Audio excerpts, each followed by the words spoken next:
Hello everyone, आज आपण बघणार आहोत लेक्चर नंबर 15 मॉलिक्युलर स्पेक्ट्रोस्कोपी. तर त्याच्यामध्ये लेक्चर नंबर 15 मध्ये point number 1 theory of Raman effect, explanation of Raman theory on the basis of quantum theory, explanations of Raman theory on the basis of quantum theory. The origin of Raman spectra can be explained on the basis of quantum theory.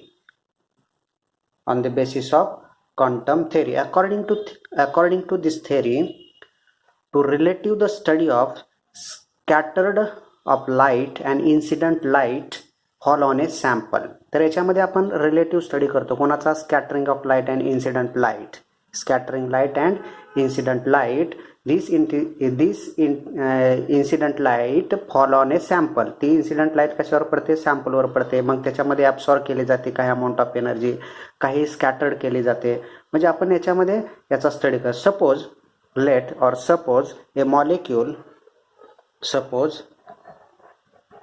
suppose a molecule of mass m.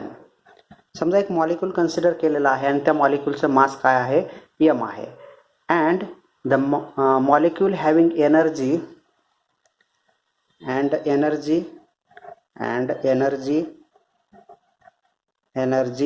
E, आणि त्या मॉलिक्यूलची energy काय आहे? E amount of energy आहे. The energy state molecule moving velocity, त्याची velocity काय असणार आहे? त्याची velocity, moving velocity V consider केलेले आहे. With A light photon molecule frequency, with A light of photon molecule frequency gamma. Frequency काय आपण कन्सिडर केलेली आहे? गॅमा कन्सिडर केलेले आहे. म्हणजे एक मॉलिक्यूल कन्सिडर केलेला आहे, त्या मॉलिक्यूलचं मास m आहे, त्या मॉलिक्यूलची energy E amount of energy आहे, आणि तो मॉलिक्यूल काय करतोय? एनर्जी ॲब्सॉर्ब केल्यानंतर तो काय होतोय? मुव्हिंग इन ए व्हेलॉसिटी, म्हणजे त्याची व्हेलॉसिटी काय आहे? V आहे, आणि त्याची फ्रिक्वेन्सी काय आहे? फ्रिक्वेन्सी त्याची काय आहे? गॅमा आहे. Therefore the molecule is given by E plus 1/2 mv square plus h mu. म्हणजे त्या मॉलिक्यूलची टोटल एनर्जी काय आली? त्या मॉलिक्यूलची total energy E plus 1/2 mv square h गॅमा. बरोबर. हे काय? फोटॉन ऑफ एनर्जी आहे. mv स्क्वेअर त्याची वेलॉसिटी आहे, आणि E म्हणजे काय? त्याची एनर्जी मुव्हिंग वेलॉसिटी, आणि हे त्याची त्या फोटॉनची एनर्जी. म्हणजे हे आपलं काय आलं? इक्वेशन आलं. सपोज सेम मॉलिक्यूल, दिस मॉलिक्यूल ॲब्सॉर्ब एनर्जी. मॉलिक्यूलने जर एनर्जी, या ठिकाणी हा मॉलिक्यूल आहे आणि मॉलिक्यूलने काय केले? एनर्जी ॲब्सॉर्ब केली मॉलिक्यूलने, तर तो काय जातो? एक्सायटेड स्टेटला जातो. ही स्टेट कोणती आहे? एक्सायटेड स्टेट आहे, आणि ही कोणती? ग्राउंड स्टेट आहे. म्हणजे आता let molecule absorb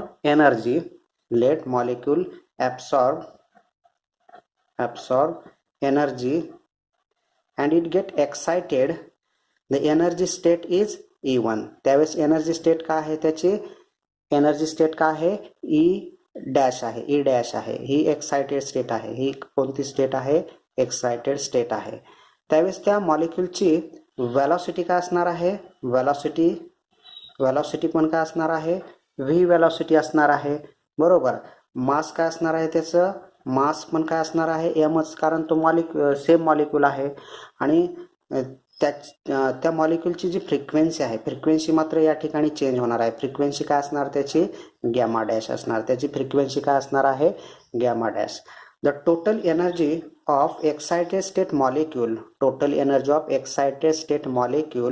E dash plus 1/2 mv square plus h gamma dash.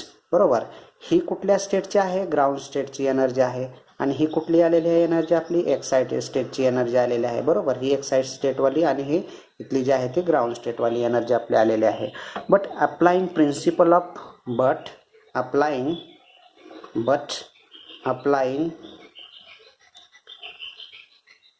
Principal conservation of energy, principle conservation of energy, principal conservation of energy, principal conservation of energy, conservation of energy, we get ground state energy is equal to excited state energy, means E plus 1/2 mv square plus h gamma is equal to E dash plus 1/2 mv square plus h gamma dash. हे equation आपण या ठिकाणी लिहिलेलं आहे. हे equation आपण काय केलेलं आहे, या ठिकाणी लिहिलेलं आहे. आता ह्या इक्वेशनवरून बघा, ह्या इक्वेशनवरून त्याची जी वेलॉसिटी आहे, त्याची वेलॉसिटी जी आहे, त्याची velocity v is equal to काय आहे, 0. But velocity of a molecule v is equal to 0. Therefore kinetic energy of a molecules mv square is equal to 0. Therefore equation 1 becomes, हे इक्वेशन 1 याला consider केलेलं आहे. Therefore equation 1 becomes E plus 1/2 E plus h mu is equal to E dash plus h gamma dash. Gamma याला काय म्हणतो आपण, gamma असं म्हणतो, gamma dash.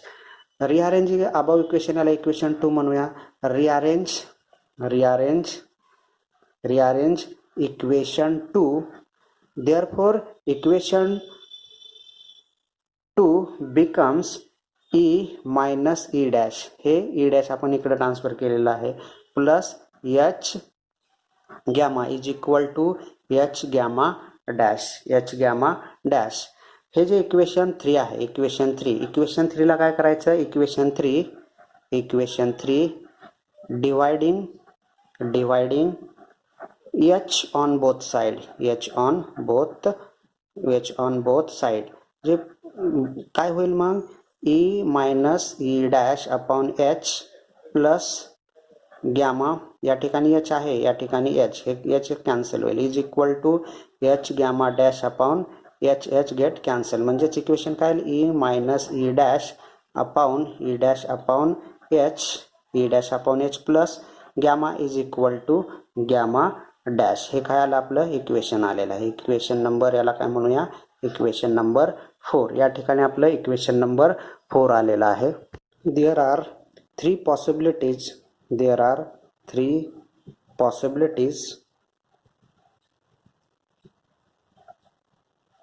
created in Raman effect. The number one possibility, the incident light is equal to scattered light. Incident light is a scattered light.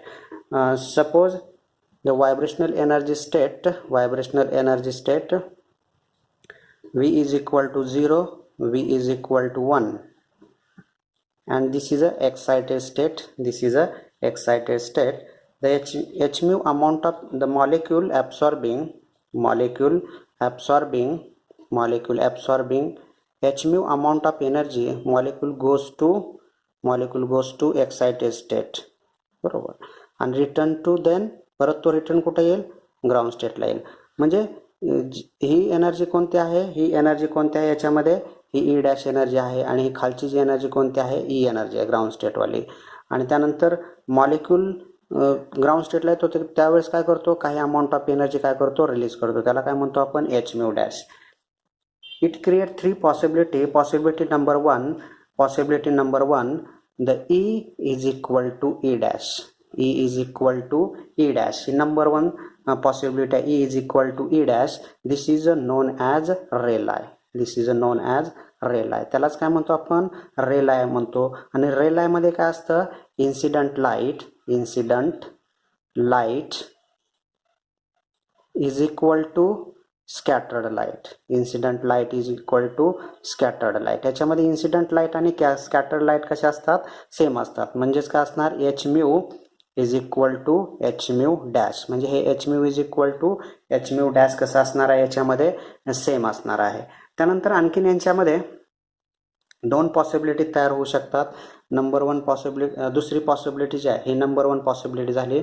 Second possibility आणखीन याच्यामध्ये बघूया आपण, स्टोक लाईन्स बघूया. स्टोक लाईन्स कशा असतात? Stokes lines ही energy, vibrational energy v is equal to 0, vibrational energy v is equal to 1 आहे. बरोबर, या ठिकाणी 1 आहे. या ठिकाणी ही एक्साइट स्टेट एनर्जी लेवल आहे. एक्साइटेड स्टेट एनर्जी लेवल्स म्हणजे ही एनर्जी लेवल किती आहे? ही एनर्जी ई आहे आणि ही एनर्जी डॅश, ही ई डॅश एनर्जी आहे. बरोबर, या ठिकाणी ही ई आहे आणि या ठिकाणी ई डॅश आहे. बरोबर, ही एक्साइटेड स्टेट आहे, ही एक्साइटेड स्टेट आहे.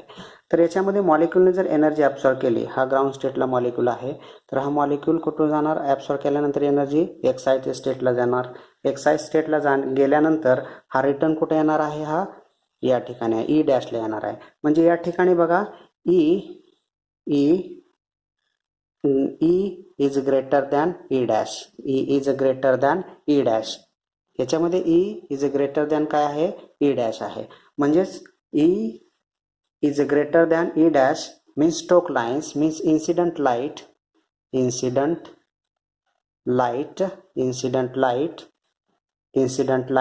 is greater than scattered light, incident light ही scattered light पेक्षा जास्त आहे. म्हणजेच काय असणार? h mu is greater than h mu dash, h mu is greater than h mu dash.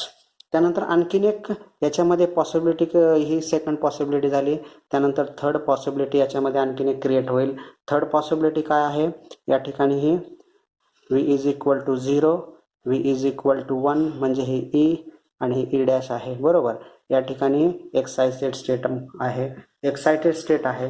तर याच्यामध्ये दुसरी जी पॉसिबिलिटी आहे ते कोणते आहे? Anti stoke lines. म्हणजे मॉलिक्यूलनी एनर्जी ॲब्सॉर्ब केल्यानंतर तो एक्साइटेडला जाईल, त्यानंतर काय होईल? हा ग्राउंडला येईल. म्हणजे याच्यामध्ये काय आहे बघा, E dash is greater than E dash is greater than E dash is greater than E means anti stroke lines. त्याला काय म्हणतो आपण? अँटी स्ट्रोक लाईन्स असं म्हणतो. ह्या कोणत्या लाईन्स होत्या? स्ट्रोक लाईन्स होत्या. ह्या कोणत्या लाईन्स होत्या? Strokes lines, anti stroke lines. In anti-stroke line, incident light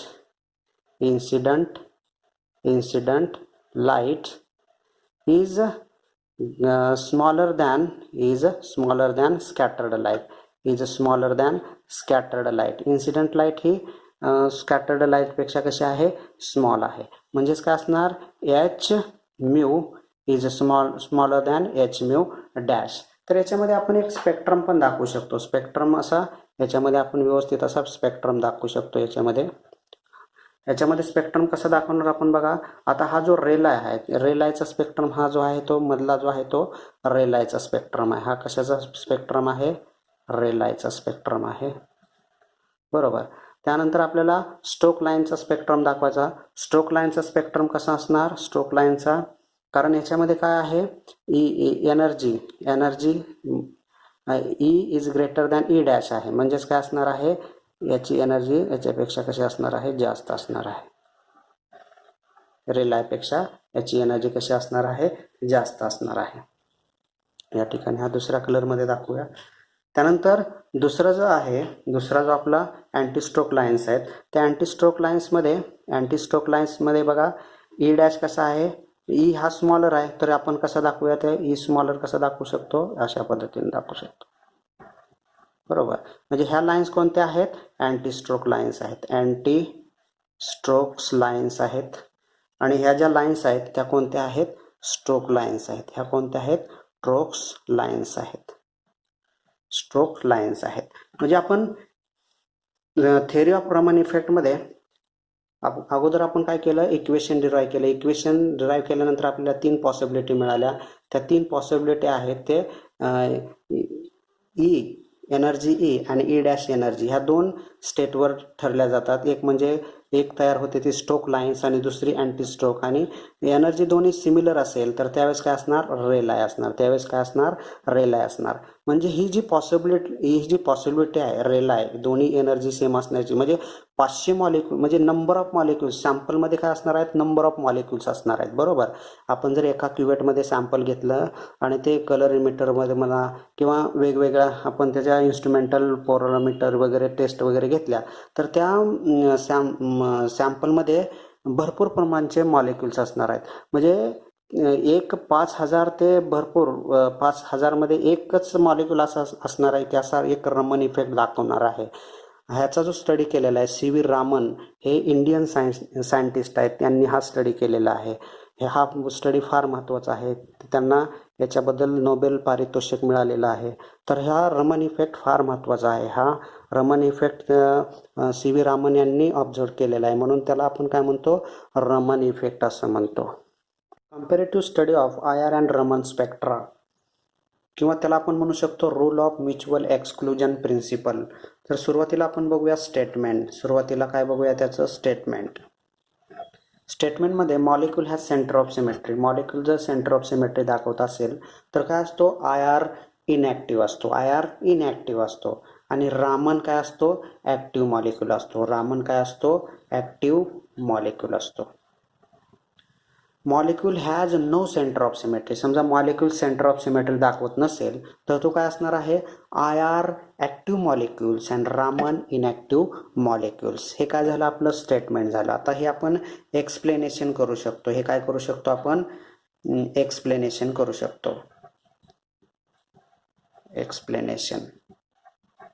explanation करत असताना आपण एक एक्झाम्पल घेऊया. एक्झाम्पल कोणतं घेऊया, CO2 मॉलिक्यूल हे एक्झाम्पल घेऊया. CO2 molecule. CO2 is a linear triatomic molecule. CO2 काय आहे, लिनियर ट्रायटॉमिक मॉलिक्यूल आहे. ट्रायटॉमिक मॉलिक्यूल. CO2 हा लिनियर ट्रायटॉमिक मॉलिक्यूल आहे. It contain 1 carbon and 2 oxygen atoms. याच्यामध्ये 1 कार्बन आणि 2 ऑक्सिजन आहेत. म्हणजेच N इज इक्वल टू काय या ठिकाणी 3 येणार आहे, कारण 1 कार्बन आणि 2 oxygen. Therefore vibrational degree of freedom, degree of freedom in CO2 molecule is given by 3n-5.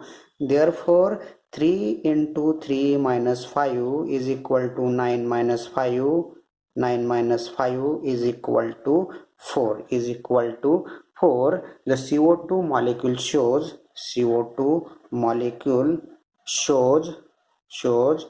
4 fundamental modes of vibration.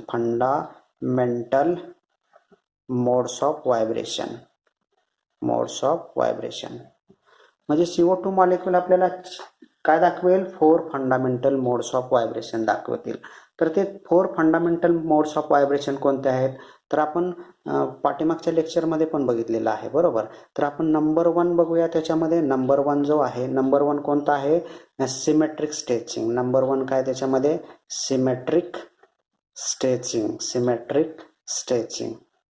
Symmetric stretching मध्ये हा कार्बन डायऑक्साईड मॉलिक्यूल आहे. बरोबर. सिमेट्रिक स्ट्रेचिंग मध्ये काय असणार आहे, हा stretched on right hand direction आणि stretched on left hand direction म्हणजे आपण दाखवू शकतो. किंवा स्ट्रेचिंग आणखीन याच्यामध्ये कसं दाखवू शकतो, ठीक आहे, किंवा हे दोन्ही पण काय असतील, आतल्या साईडला. बरोबर.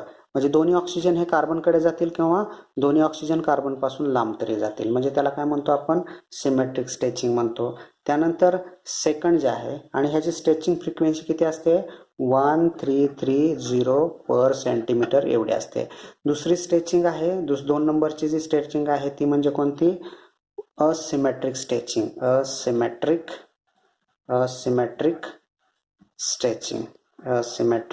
स्ट्रेचिंग.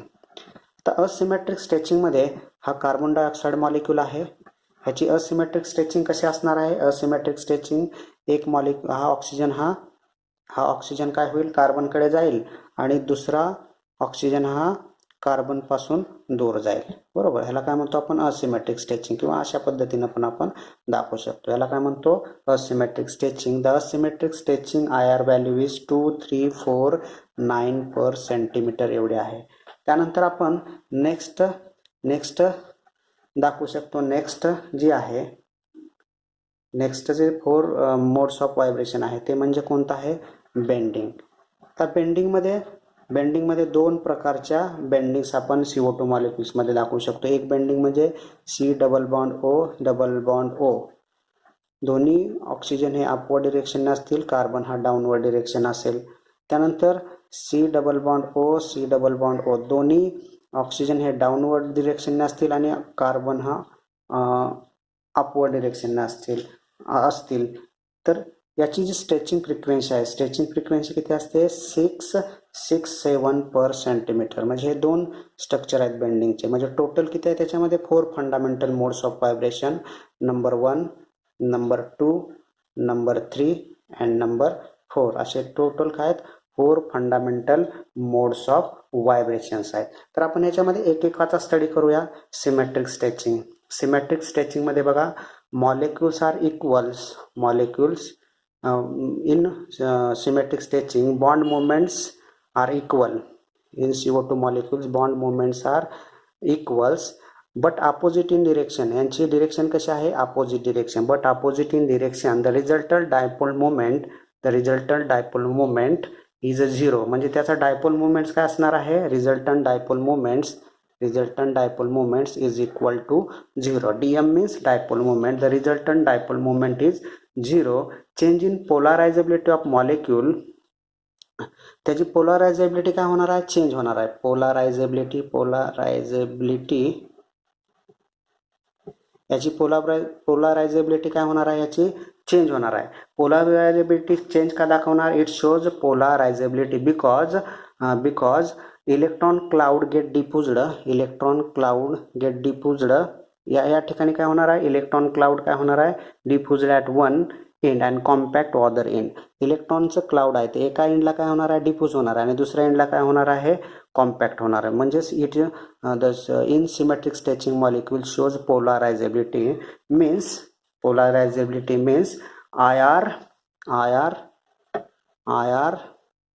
IR काय असणार आहे, मॉलिक्यूल IR इनॅक्टिव्ह असणार आहे. IR inactive and Raman active molecules. आणि रमन काय असणार आहे, हा ॲक्टिव्ह असणार आहे. त्यानंतर सेकंड बघूया याच्यामध्ये asymmetric stretching. In asymmetric stretching one bond is stretched and other bond is compressed. याच्यामध्ये वन बॉन्ड काय होतंय, स्ट्रेच होते आणि दुसरा बॉन्ड काय होतोय, हा स्ट्रेच होतोय आणि हा काय होतोय, कॉम्प्रेस होतोय. Means this produces change in dipole movements. याच्यामध्ये काय असणार, इट शोज डायपोल मुवमेंट्स. म्हणजे हा डायपोल मुवमेंट दाखवणार आहे. It shows dipole movements. Electron cloud is not diffused or increased. It does not show polarizability. म्हणजे ह्या पोलरायझेबिलिटी दाखवणार. It does not show polarizability. हा पोलरायझेबिलिटी दाखवणार नाही. पोलरायझेबिलिटी दाखवणार नाही म्हणजेच काय असणार आहे, polarizability it does not show polarizability means IR active molecules and Raman inactive molecules. त्यानंतर थर्ड बघूया आपण याच्यामध्ये बेंडिंगमध्ये काय होतं, in bending vibration the oxygen atom displaced upward direction and carbon displaced in downward direction. This produces change in dipole moment. याच्यामध्ये पण dipole movement दाखवला जातो. कारण का, दोन्ही ऑक्सिजन अपवर्ड डिरेक्शन आहेत, कार्बन डाऊनवर्ड डिरेक्शन, किंवा दोन्ही ऑक्सिजन डाऊनवर्ड आणि carbon upward direction. This produces change in dipole movements. The increase and decrease polarizability is same. म्हणजे याच्यामध्ये नो पोलरायझेबिलिटी असणार, नो पोलरायझेबिलिटी. पोलरायझेशन काय असणार, याच्यामध्ये 0 असणार आहे. पोलरायझेशन हे दाखवणार नाही. पोलरायझेशन म्हणजे काय, पोल्स तयार होणे, बरोबर. पोलरायझेशन दाखवणार नाही म्हणजे therefore there is no change in polarizability of molecule. It does not show polarizability means IR active molecules, IR active molecules and Raman inactive molecules तर आपण या ठिकाणी comparative study of IR and Raman spectra बघितलेला आहे. तर याच्यामध्ये आपण molecule जर सेंटर ऑफ सिमेट्री असेल तर ॲक्टिव्ह असतो IR आणि रमन इनॅक्टिव्ह, आणि मॉलिक्यूल सिमेट्री दाखवत नसेल तर त्यावेळेस IR ॲक्टिव्ह आणि रमन इनॅक्टिव्ह असतो. आणि हे त्याचं एक्झाम्पल CO2चं घेतलेलं आहे आणि आपण ते एक्सप्लेन केलेलं आहे. रामन इफेक्टवर आपण काय बघूया, एक एक्झाम्पल बघूया. When the Raman spectrum of HCl gas is excited with mercury vapour radiations of 2537 angstrom, ही वेवलेंथ दिलेली आहे आपल्याला, बरोबर. ही इन्सिडेंट वेवलेंथ आहे. हे line spectrum appear at 2737 angstrom, ही स्कॅटर्ड वेवलेंथ आहे. State whether it is stroke lines or anti stroke lines, तर आपल्याला स्ट्रोक लाईन्स आहे का अँटी स्ट्रोक लाईन्स आहे हे आयडेंटिफाय करायचे आणि त्याच्यामधला रमन शिफ्ट काय येतोय तो एक कॅल्क्युलेट करायचा आहे. तर आपल्याला बघा याच्यामध्ये काय दिलेलं आहे, वेवलेंथ ऑफ स्कॅटर्ड लाईट किती दिलेले आहे, 2737 एवढे दिलेले आहे. अँगस्ट्रॉममध्ये दिलेले आहे. त्याचं कन्व्हर्जन आपण मीटरमध्ये करूया तर काय येईल, 2737 इंटू 10⁻⁻10 मीटर, हे मीटरमध्ये आपण कन्व्हर्जन केलेलं आहे. त्यानंतर आपल्याला वेवलेंथ ही इन्सिडंट लाईटची दिलेली आहे. I मीन्स इन्सिडंट आणि S मीन्स स्कॅटर्ड. इन्सिडंट किती दिलेला आहे, 2537 अँगस्ट्रॉम आहे. म्हणजेच याचं मीटरमध्ये कन्व्हर्जन 2537 इंटू 10⁻⁻10 मीटर, 10⁻⁻10 मीटर, हे आपण कन्व्हर्जन करून घेतलेलं आहे. तर आपल्याला काय काढायचं याच्यामध्ये आता, vibrational frequency of incident is equal to reciprocal, म्हणजे वेव नंबर काढायचा, reciprocal of wavelength of incident, म्हणजेच काय येणार 1 काय येईल या ठिकाणी, 1/2537 इंटू 10⁻�10, बरोबर.